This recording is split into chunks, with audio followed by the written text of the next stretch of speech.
Bien, voy a comenzar hoy el quinto mensaje de la serie Una vida apasionante, y de hecho es el penúltimo, porque la semana que viene voy a estar compartiendo el último mensaje de esta serie. Y en octubre, que es el mes que celebramos aniversario de la iglesia, por cierto, ya de paso te lo voy anunciando, octubre 20 va a ser nuestro aniversario, y en preparación a esa jornada de aniversario voy a comenzar una serie muy similar en título, pero que tiene que ver con la iglesia y se llama Una iglesia apasionante.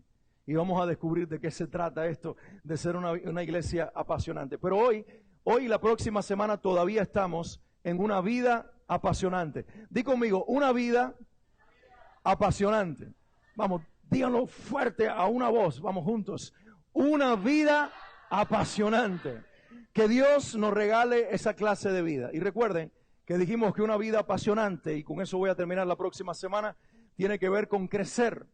Tiene que tener que ver con crecer en la gracia y en el conocimiento de nuestro Señor. Pero bueno, vamos al tema de hoy. ¿Estás preparado? ¿Estás listo? ¿Vas a preparar tu corazón? ¿Vas a preparar tus oídos, tus ojos, tu atención? ¿Vas a quitar toda distracción del medio? Es decir, vas a hacer un compromiso que aunque alguien entre y camine y pase lo que pase, tu mirada va a estar puesta en lo que Dios te está diciendo en este día a través de mí. Alguien diga amén. Yo quiero que pienses por un momento en esos días en los que estás medianamente cansado. Yo no estoy diciendo que estás extremadamente cansado. Esos días en los que estás medianamente cansado. ¿Alguna vez has estado así? Y posiblemente en esos días en los que tú sabes que el cansancio está ganando ventaja, el cansancio físico, lo más rico que hay es un buen sofá donde dejarse caer. Pero imagínate, piensa en esto, que tú estás ahí apenas sentándote en el sofá y llega alguien de tu casa, un familiar, la gente que tú amas, con la que quieres vivir, y te diga, yo creo que lo mejor que tú puedes hacer es levantarte del sofá y hacer un poco de ejercicio para que recuperes las fuerzas. Yo no sé ustedes, pero yo en esas circunstancias reprendo al diablo en el nombre de Jesús. O digo como Jesús a Pedro, apártate de mí, suegra, es decir, Satanás. Disculpen, no. Se metió un canal allí, porque es que ella me está provocando hace rato. Y yo le dije, se la voy a tener que dar para devolvérsela. Miren lo que dice un artículo que encontré acerca de salud y bienestar físico. Y el encabezamiento de ese artículo se leía o decía así: cuanto menos ejercicio hagas, más cansado estarás. Cuanto menos ejercicio hagas, más cansado estarás. Y dice, afirmando esta idea, el autor, sobre estudios que se han hecho, dice lo siguiente: a veces pensamos que hacer deporte es algo muy sacrificado que te deja cansado para todo el día. Y en realidad es todo lo contrario. Los que han tenido la costumbre, aunque sea quizás no con tanta regularidad, pero con cierta frecuencia, tú sabes que cuando tú caminas se libera el estrés. Y la mente misma se libera, que es la que más trae cansancio al cuerpo, y comienzas a afinar tus pensamientos, aumenta tu nivel de creatividad. Es lo que está diciendo este hombre en este artículo. A veces pensamos que hacer deporte es algo muy sacrificado que te deja cansado para todo el día. Y en realidad es todo lo contrario. Movernos a través de cualquier actividad física cotidiana, diaria, como ir en bicicleta, caminar, subir las escaleras de la casa o de algún centro comercial o de un hospital o cualquier lugar, nos activa el cuerpo para darnos más energía. Estaba esta semana con Juan Luis, estaba ahí en Home Depot, y él me espera que vengo caminando y luego tenemos que mover algo que teníamos que llevar a mi carro, y le digo, discúlpame porque yo tengo la costumbre de no parquearme cerca del lugar al que voy, sino lejos, porque de esa manera aumento el nivel de pasos que tengo que dar. Y si voy a un hospital, muchas veces no tomo un elevador, sino las escaleras, y llego así. Pero necesito hacerlo porque hay veces no hay tiempo para luego ir a un parque a caminar o a hacer ejercicio, y nuestro corazón nos lo va a agradecer, sobre todo cuando nos gusta el chicharrón. Ahora, ¿por qué les hablo de esto? No voy a hablar de cuerpo en este día, de aspecto físico. Quiero establecer un paralelo. Porque tú y yo que estamos aquí somos espíritu, alma y cuerpo. Y estas tres partes hacen el todo. Nos definen a nosotros. Nosotros somos espíritu, somos alma y somos cuerpo. Y lo que ocurre o apela al cuerpo también tiene que ver con el espíritu.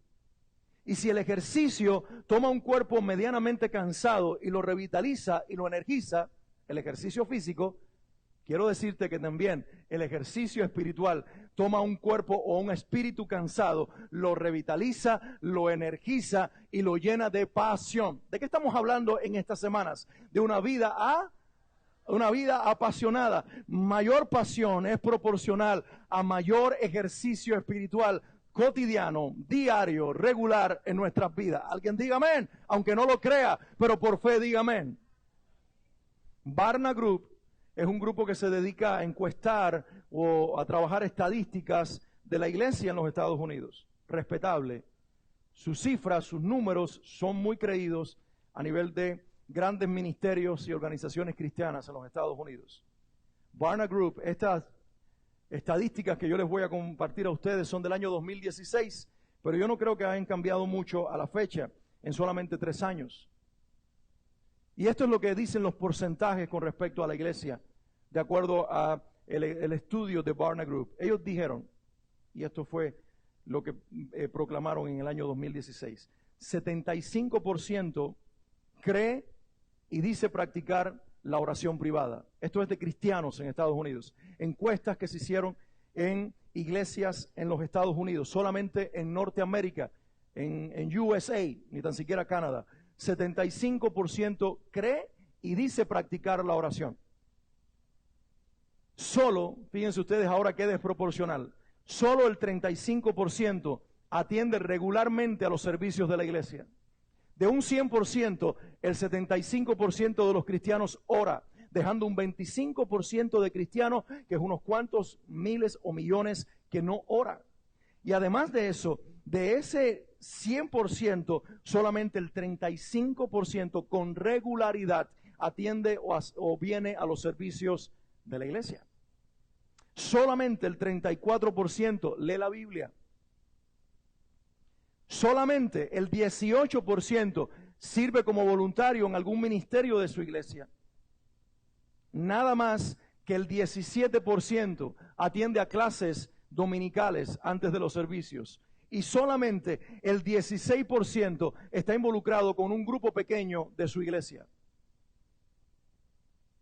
Esto nos quiere decir a nosotros, y yo llego a esta conclusión, y ustedes seguramente afirmarán lo que yo voy a decir, pero llegamos a la conclusión de que nos está pasando en América espiritualmente como nos pasa cuando estamos medianamente cansados y físicamente creemos que nos vamos a renovar y a reenergizar cuando nos dejamos caer en un sofá con un aparatito llamado control remoto que nos va a fracturar el dedo pulgar de tanto usarlo. Y nos está pasando lo mismo espiritualmente. Pensamos que el agotamiento espiritual que tenemos en esta generación se va a quitar con reposo espiritual. Y por eso asistimos menos a los servicios, leemos menos la Biblia, nos involucramos menos en una clase, vamos menos a un grupo pequeño porque creemos que estamos tan agotados en la mente, en el cuerpo y en el alma y en el espíritu que realmente lo mejor que podemos hacer es mantenernos cansados. En estos 27 años que llevo sin parar de servirle al Señor, porque no han sido 27 años de estar la mitad sentado. Le dije que sí al Señor en una cama con un hígado enfermo y le dije, si me sanas, te voy a predicar por el resto de mi vida. Y ya un año después de batallar con mis propias mentiras internas y creerle al llamado de Dios, a los 18 años comencé a predicar y el resto ha sido historia. Ha sido sin parar, sin parar, sin parar. El cuerpo se agota, sí, pero no sé por qué razón el alma se revitaliza y el espíritu quiere más de Dios y anhelo más de Él, porque mientras más tú buscas a Dios y más das de lo que Él te da, más le quieres buscar para dar más. Alguien tiene que decir amén. Por eso quiero usar hoy unos versículos que Pablo escribió a la iglesia de los Colosenses y nos dice a nosotros también. Y de allí extraer los ejercicios espirituales que el Señor quiere que nosotros practiquemos, no un día ni dos, sino todos los días de la semana para obtener victoria y pasión espiritual. Colosenses 3, 16 al 17 dice que la palabra de Cristo con toda su riqueza llene sus vidas. Enséñense y aconséjense unos a otros con la sabiduría que Él da. Canten salmos e himnos y canciones espirituales a Dios en su corazón o con un corazón agradecido. Y todo lo que hagan o digan, háganlo como representantes del Señor Jesús y den gracias a Dios Padre por medio de Él. Y el pueblo de Dios dice, amén. Y el pueblo de Dios dice, amén. Aleluya, eso es. Bueno, esta corta declaración que el Espíritu Santo le dio a Pablo nos dice a nosotros demasiado. Aquí hay 4 declaraciones que yo acabo de leer que nosotros tenemos que llevarla con nosotros en este día y descubrir que ahí está la clave para una victoria en la vida cristiana. Lo primero que quiero dejarte es que para vivir una vida cristiana apasionada nos tenemos que llenar de la palabra viva de Dios todos los días de nuestra vida. Alguien diga conmigo, la palabra viva de Dios. La palabra viva de Dios. Recuerda esto, Jesús es la palabra, la Biblia es la palabra de Dios. Quiere decir que el Jesús encarnado se revela a través de la Biblia, de la palabra de Dios. Y cuando tú llegas al libro, cuando tú llegas a la Biblia, esos 66 libros son el diálogo de Dios contigo, revelándote a su Hijo y revelándote a ti tu destino y tu propósito en Cristo antes de que tú existieras. Y eso es maravilloso. La propia Biblia, y Pablo dijo esto, y quiero leerte antes esta declaración, que la palabra de Cristo con toda su riqueza llene tu vida. Lo dijo en Colosenses, que la palabra de Cristo con toda su riqueza llene sus vidas. Alguien se atreve a decirle al que está a tu lado, oro a Dios que la palabra del Señor llene tu vida de la cabeza hasta los pies. En el nombre de Jesús. Permíteme decirte 5 cosas que la Biblia dice de por qué es necesario que nosotros nos llenemos de la palabra de Dios. ¿Están aquí? Mírenme rápido ahora. 5 cosas de por qué nosotros tenemos que llenarnos de la palabra de Dios. Número 1, porque nos da esperanza. Alguien debe escribir eso aunque sea en su mano. Porque nos da esperanza. Wall Street no te da esperanza. Hoy está arriba, pero muchos están pronosticando que ¡boom!, se puede caer. La política no te puede dar esperanza, porque los políticos a veces son bipolares y no sabemos qué decisiones van a tomar. Las relaciones humanas no nos pueden dar mucha esperanza, porque los seres humanos tienen a veces el mismo temor que tú tienes. Pero escucha lo que dice la Biblia, Romanos 15, 4. Porque las cosas que se escribieron antes para nuestra enseñanza se escribieron a fin de que por la paciencia y la consolación de las Escrituras tengamos esperanza. ¿Alguien diga amén? Por la paciencia y la consolación de las Escrituras tengamos esperanza. ¿Cuántos necesitan esperanza durante su semana? A veces como que la vida no se te presenta bien. ¿Verdad? A veces como que llega una noticia de repente y te mueve el piso y pareciera que se te generó un terremoto de la nada. De momento estás caminando de lo más bien y te traquea la cintura y te quedas con un dolor tremendo y dices, ay, si esto persiste no puedo ir a trabajar, y si no puedo ir a trabajar no me pagan al final de la semana, y si no me pagan al final de la semana no puedo pagar el carro, no puedo pagar la casa. ¿Algunos de ustedes han tenido esas experiencias ligadas a esos pensamientos? ¿Qué haces en ese momento? ¿Poner la televisión? ¿Escuchar las noticias? La Biblia dice que es precisamente la Escritura, por la paciencia y la consolación, la que te va a dar la esperanza que tú necesitas para creer que aunque tú no estás en tu futuro, ya Dios está en él. Alguien tiene que decir, amén. Porque la Biblia nos enseña que la fe es para el hoy, la esperanza es para el mañana, y las dos son virtudes que se encuentran en Dios, en el Señor.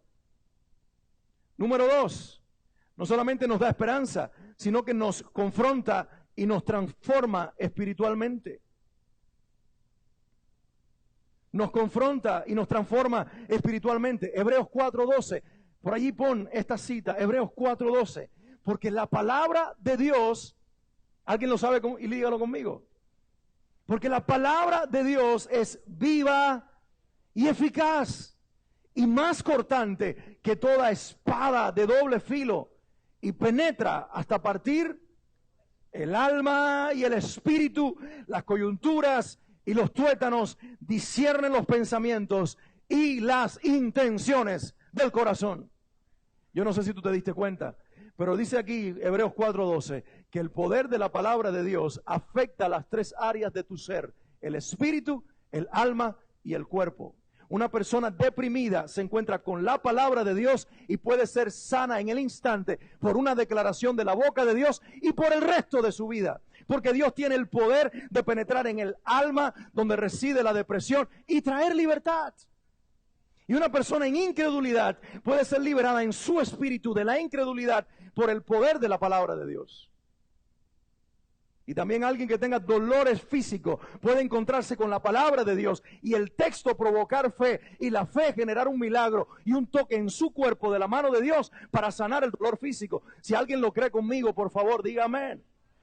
Y solamente creerá esto el que lo ha vivido.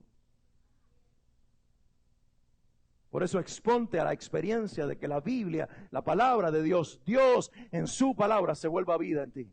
Él te da esperanza. Él te transforma espiritual, física y emocionalmente. Número 3, tenemos que llenarnos de la palabra de Dios para revitalizarnos porque nos defiende de los ataques del enemigo. Sería ingenuo de parte de nosotros los cristianos creer que aunque Jesús venció al diablo en la cruz, hablando de la victoria final que ya Él efectuó, Satanás no está activo en el mundo. No, tú tienes que creer que el diablo, aunque está derrotado, anda como león rugiente, viendo a quién devorar.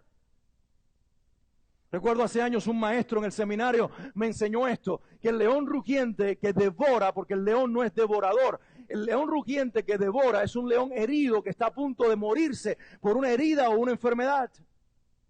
Y él dice, el diablo tiene una herida de muerte que es cuestión de tiempo que lo lleve a la destrucción. Pero mientras ese día llega, él ve y está buscando a quién destruir. Pero cuando se encuentra con alguien que tiene como escudo la palabra de Dios, recibe otro golpe más que le recuerda su destino de derrota y el tuyo de victoria. Y eso aterroriza al infierno.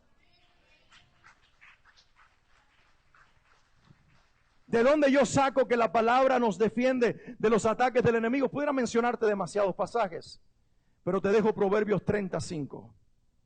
Toda la palabra de Dios es limpia. Él es escudo a los que en Él esperan. Alguien diga amén.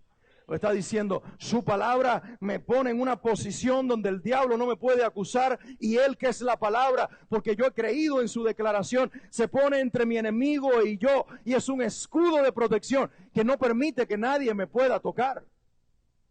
Para Satanás tocar a Job, tuvo que ir delante del Señor y cuando Dios le dijo, mira Job, no he encontrado a nadie como él en la tierra. Le dijo, claro, porque tienes un cerco alrededor de su persona y si tú no quitas el cerco, yo no puedo tocarlo. Hay una buena noticia aquí para cada uno de ustedes que tiene fe en el Señor. El Señor ha puesto un cerco de protección, un escudo por su palabra alrededor de tu vida y no hay diablo en el infierno, demonio sobre la tierra que te toque, a menos que tu Dios lo permita temporalmente para hacerte un oro más preciado para la gloria de Dios.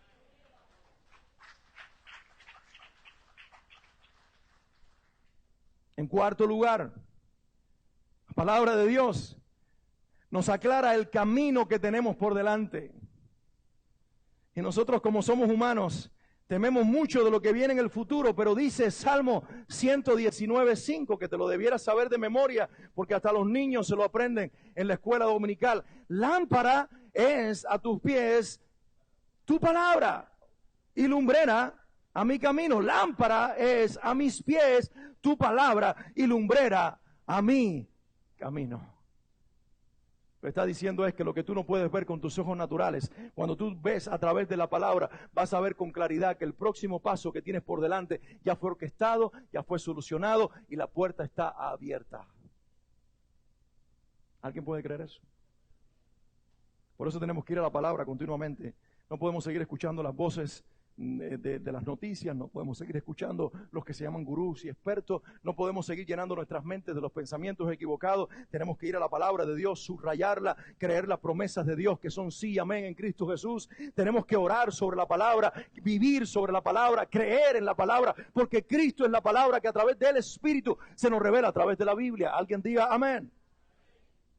Y en quinto lugar, lo necesitamos todos los días porque nos alimenta y nos hace crecer sanos y fuertes.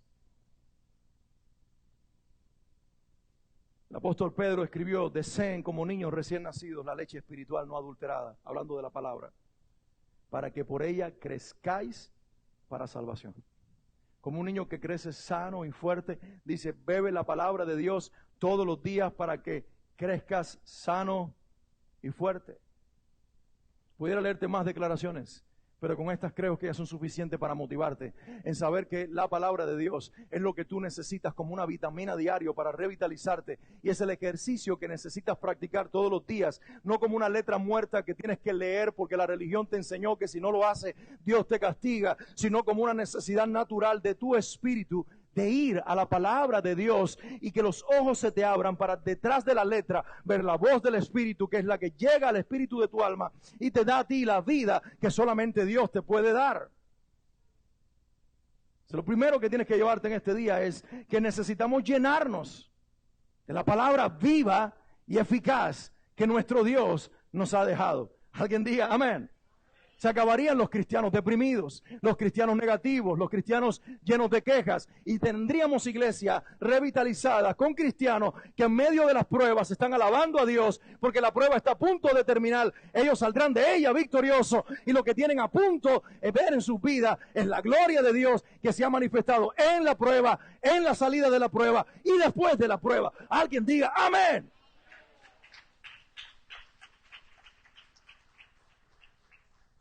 Pero Pablo dice algo más. Pablo dice que además de llenarnos de la palabra de Dios, si queremos tener una vida cristiana energizada espiritualmente, revitalizada, debemos invertirnos en los demás. No gastarnos, invertirnos. Porque el gasto anula lo que tenemos, pero la inversión lo multiplica.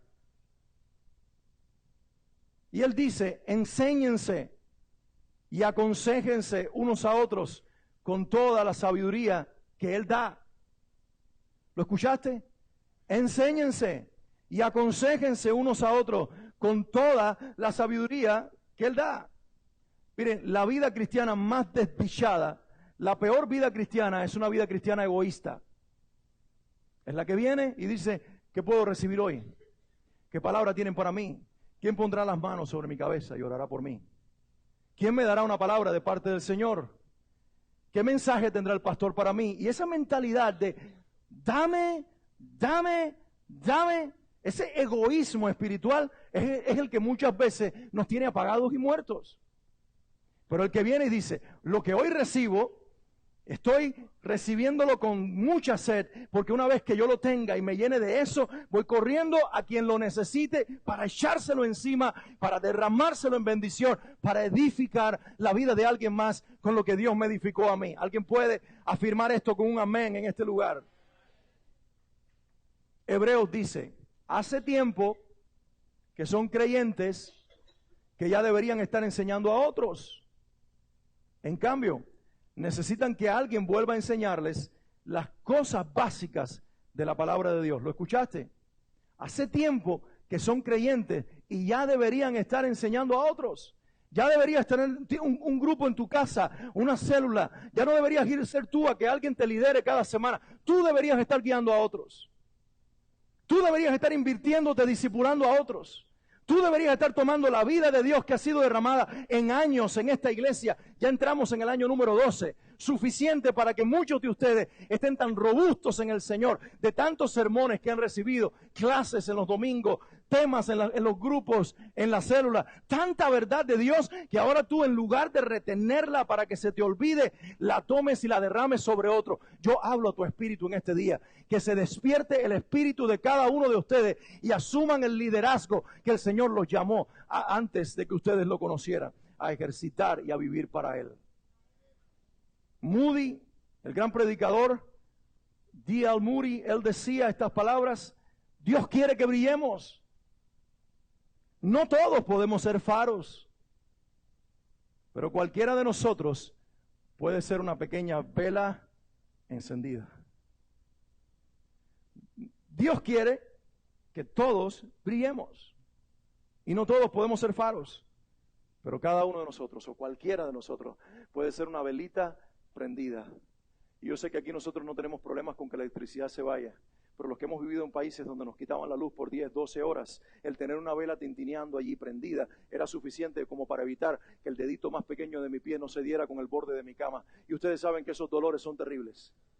Así que yo le agradecí a Dios llevar una vela, o llevar una chismosa, le llamaban, llevar un quinqué, algo que realmente me alumbrara el camino, y esa velita, eso que yo tuviera en mi mano, ese simple vela encendida, a lo mejor no era un faro o la luz que iluminaba mi casa, pero esa pequeña luz hacía disipar las tinieblas, aun que fuera en un menor grado, para darme a mí la capacidad de caminar seguro.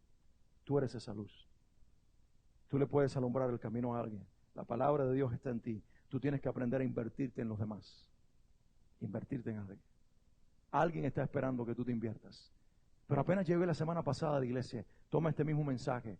Busca una promesa de Dios que el Señor te regaló. Mándasela a alguien por texto bíblico. ¿Sabes cuántas personas les ha salvado la vida que alguien les mande un mensaje de Dios en el minuto en que estaban pensando quitarse la vida? ¿Tú sabes lo que Dios ha usado a aquellos que se toman el tiempo de invertirse en otros, de hacer una llamada, de decirle: estuve pensando en ti y mi Dios me hizo orar por ti, quiero decirte que Él te ama, y escucha la palabra que Dios tiene para ti, y que tú tomes del depósito de tu corazón y lo inviertas en los demás? Le puedes cambiar la semana, la vida entera a un ser humano por invertirte en alguien más.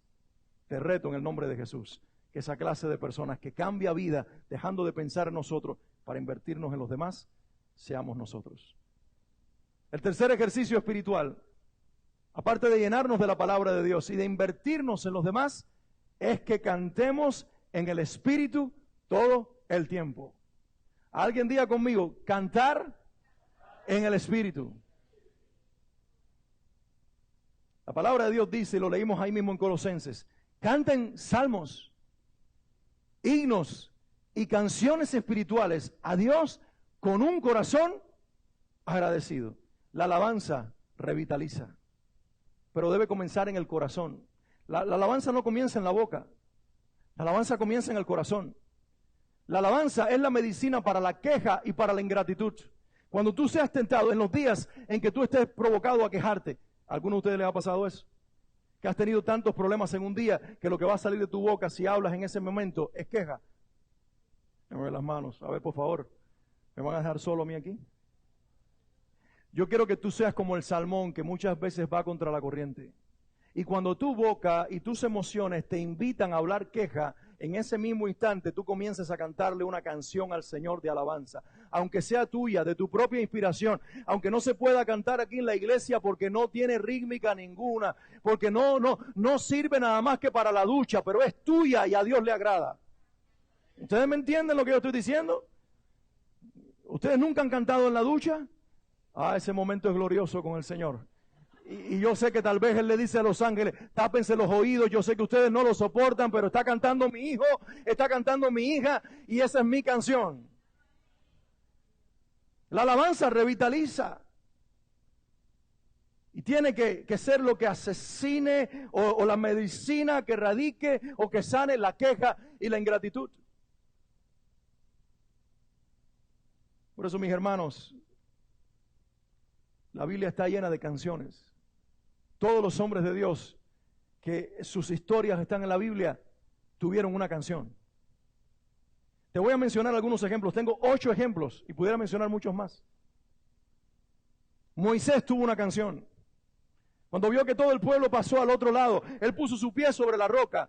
Y dice allí: y cantó Moisés una canción que pasó a la historia como el cántico de Moisés, y sorprendió tanto a Dios que cuando llegamos al Apocalipsis dice que los redimidos cantan el cántico de Moisés. porque fieles y verdaderos son tus caminos, Rey de los santos, Rey de los santos. Es lo que decía Moisés. Imagínate, ¿cómo él no iba a decir porque fieles y verdaderos son tus caminos? Y ahí estaban las huellas en el medio de la tierra mojada, con 2 paredes de mar alrededor de su pueblo, y él está en el extremo, ya pasando a tierra seca, mirando a más de 1 millón de judíos, cruzando en medio de tierra seca, con 2 paredes de agua, y él dice, wow, fieles y verdaderos son tus caminos, porque a menos que Dios abra este camino, nadie puede abrirlo. Y ahí sale el canto de Moisés. El que tiene experiencias con Dios, tiene una canción para Dios. El que conoce el carácter de Dios tiene una canción para Dios. El que ha experimentado a su Padre canta al Padre. ¿Saben por qué? Alguien dijo que la música es el lenguaje universal. Y yo voy a decirte algo más en este día. La música no solamente es el lenguaje universal que une culturas, une idiomas diferentes. La música es el lenguaje celestial. El primer cantor de toda la eternidad no fue el hombre ni los ángeles, fue nuestro Padre. Yo me imagino a Dios creándonos, y cuando hablaba, lo que salía de su boca era una canción. Alguien alabe a Dios. Él es un cantor.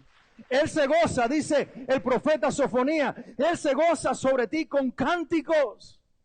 Y el salmista, decía Swanley, habla de los cánticos de liberación del Señor. ¡Aleluya! Moisés no fue el único que tuvo una canción. Débora y Barak tuvieron la canción de la victoria, y tú puedes buscarla en Jueces 5. Cuando esa mujer lleva a su ejército a la victoria, ella junto con el general cantan una canción de alabanza al Señor. No me sé los estribillos como la canción de Moisés, pero tú puedes leerlo. Está en Jueces 5, versículos del 1 al 31. Es una canción larga, de esas que duran 30 minutos, como las que cantamos aquí. Pero ellos la cantaban porque ellos creían en la victoria de Dios. Alguien diga amén.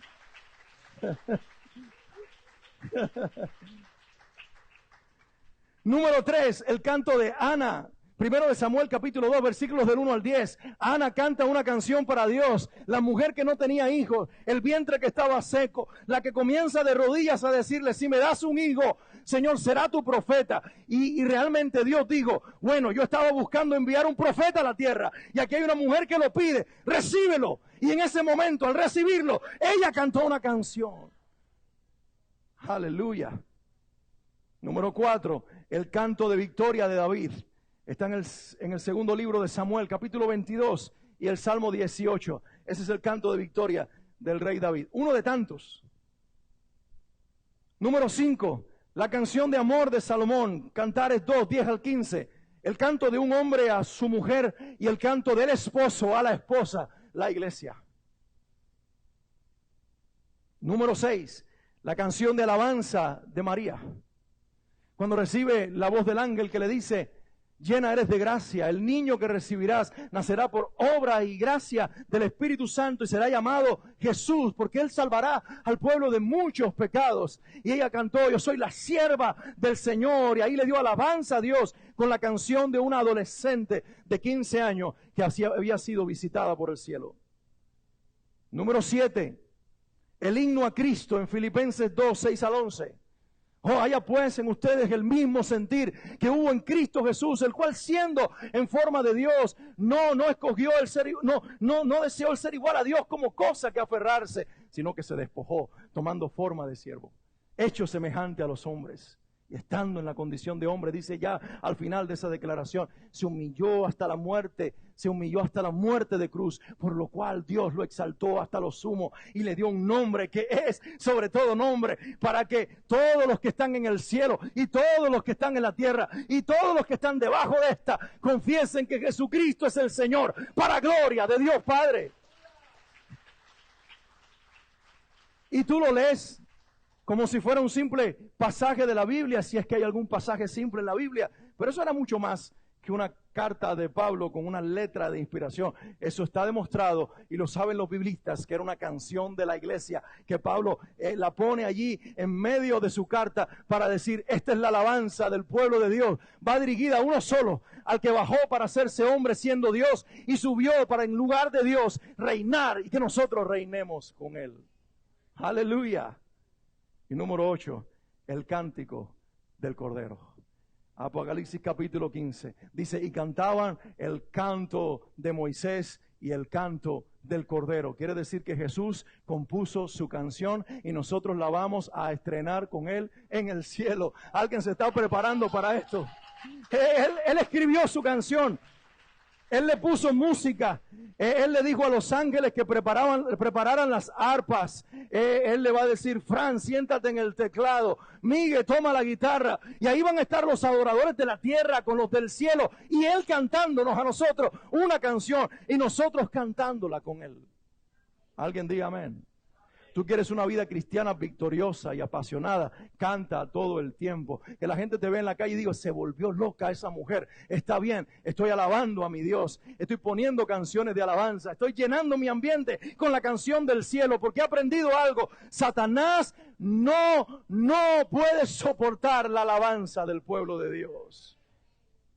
Por eso la batalla tanto. Lutero, el gran reformador de la iglesia, la noche antes de ir a ver al Vaticano, atacado por el mismo Satanás. Cuentan, yo he contado esto muchas veces, que él en su desesperación agarró la tinta en la que mojaba su pluma y la tiró a la pared donde creía que la figura de Satanás se le estaba presentando casi personificada. Y reprendió en el nombre de Jesús a aquel demonio. Y luego de este arranque de ira, se sentó en su escritorio, retomó la tinta que quedaba, mojó su pluma y escribió, castillo fuerte es nuestro Dios. Castillo fuerte es nuestro Dios. Le hizo una canción a Dios. Fue la canción de la victoria. Se convirtió en la canción de la reforma. Porque siempre que Dios va a traer libertad, alguien se levanta con una canción. El infierno tiembla y la iglesia se levanta. Este es el tiempo en que los hijos de Dios tienen que cantar el cántico de alabanza al Señor.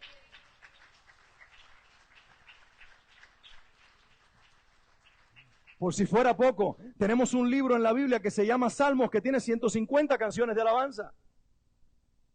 Y una de ellas, el Salmo 119, es largo, requete largo. Y tú dices, ¿cuándo se acabará? Pero esa canción es para Dios.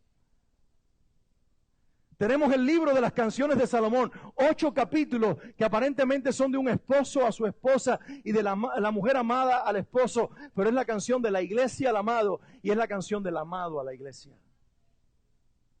Bendito Dios. Aleluya. Así que Dios quiere, he dicho 3 cosas hasta ahora, que te llenes de la palabra de Dios, que te inviertas en los demás, que des de lo que estás recibiendo y en tercer lugar, que cantes la canción del Espíritu. Número 4, que todo en nuestra vida se trate de Él. Enfócate en esto. Si tu vida está centrada en Él, si tu vida solamente lo mira a Él, nada de lo que ocurre alrededor tuyo perderá o quitará de ti el significado que tiene la vida. ¿Sabes cuando tú le tienes miedo a las circunstancias? Cuando has dejado de mirar a Dios. ¿Sabes cuando Pedro comenzó a hundirse? Cuando miró los vientos y la lluvia. Pero mientras estaba mirando a Jesús, caminaba con Jesús sobre el mar. Ahí está el mensaje de Dios para nosotros. Cada vez que nosotros quitamos la mirada del Señor, nos hundimos. Cada vez que miramos al Señor, no solamente lo vemos y permanecemos de pie, hacemos lo que Él dijo que nosotros en Él podemos hacer y que Él hizo primero. Alguien tiene que decir amén. Pablo dijo, y todo lo que hagan, y todo lo que digan, háganlo como representantes del Señor Jesús. Y den gracias a Dios Padre por medio de Él. ¿Sabes cómo tú te quitas de adentro ese problema que tú tienes con la cara amargada de tu jefe o del que trabaja a tu lado? Es que cuando tú vayas a ese trabajo tú digas, esta es la plataforma espiritual que Dios me regala de lunes a viernes para glorificar al Señor. ¿Tú sabes cómo tú te quitas esa rencilla en tu corazón con el cliente que te debe dinero? Es que tú recuerdes que lo que tú hiciste, además fue de ser un trabajo para esa persona, fue algo que tú hiciste en el nombre de Dios. Y como tú echaste tu pan sobre las aguas, pensando en tu Señor, aunque pasen muchos días, regresará y te bendecirá, porque lo hiciste para Él. Alguien dijo, y no sé quién fue, pero lo dijo muy bien, dijo estas palabras: tenemos un público de uno solo. Tenemos un público de una sola persona. Y si nuestra atención está puesta en Él, nuestra canción será la mejor. Nuestra vida será la mejor. Y lo que hacemos y digamos será lo mejor. Porque está enfocado en aquel que lo merece todo y tiene todo de nosotros. Alguien diga amén.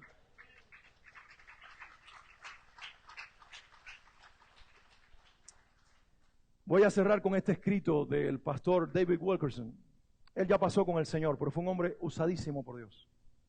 Y él escribió estas palabras.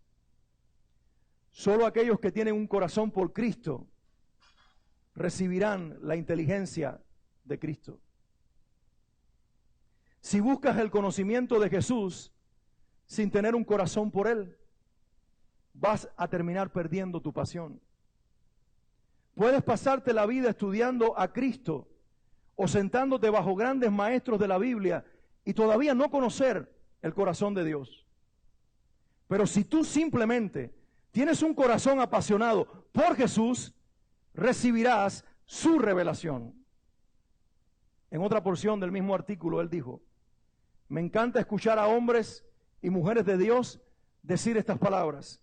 He oído del Señor y tengo algo que decir.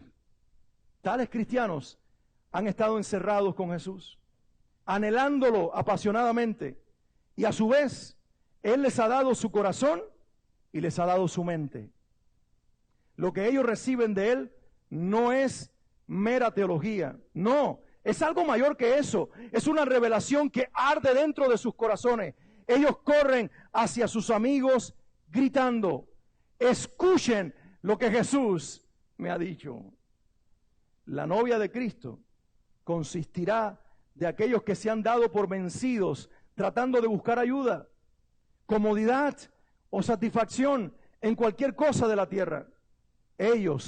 Ellos han aprendido a depender totalmente de aquel al que le encanta satisfacer toda nuestra hambre y toda nuestra sed. ¿Tienes este tipo de caminar con Jesús? Dice Wilkerson.